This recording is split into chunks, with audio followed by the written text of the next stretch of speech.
La réfraction est un phénomène lumineux où la lumière est déviée de sa trajectoire lorsqu'elle passe d'un milieu transparent à un autre. Cette déviation s'explique par un changement de vitesse de la lumière car elle varie en fonction du milieu dans lequel elle se propage. Par exemple, la vitesse de la lumière est plus grande dans l'air que dans l'eau. On dit alors que ces deux milieux transparents ont un indice de réfraction différent. Pour calculer l'indice de réfraction dans un milieu, on doit faire le rapport entre la vitesse de la lumière dans le vide et celle de la vitesse de la lumière dans ce milieu. Par exemple, si on calcule l'indice de réfraction de l'eau, on doit faire le rapport entre la vitesse de la lumière dans le vide, qui est 3 fois 10 à la 8 mètres par seconde, par la vitesse de la lumière dans l'eau, qui est de 2,25 fois 10 à la 8 mètres par seconde. Cela nous donne un résultat de 1,33. Cela veut donc dire que la vitesse de la lumière dans l'eau est 1,33 fois moins rapide que dans le vide.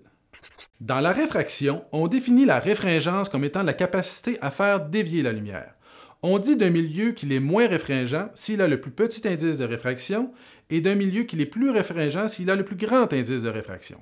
Par exemple, si on compare l'air et l'eau, l'air a un plus petit indice de réfraction que l'eau, donc il est moins réfringent, et à l'inverse, l'eau a un plus grand indice de réfraction que l'air, donc il est plus réfringent.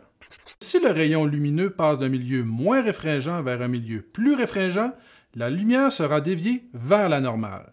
À l'inverse, si le rayon lumineux passe d'un milieu plus réfringent vers un milieu moins réfringent, la lumière s'éloignera de la normale.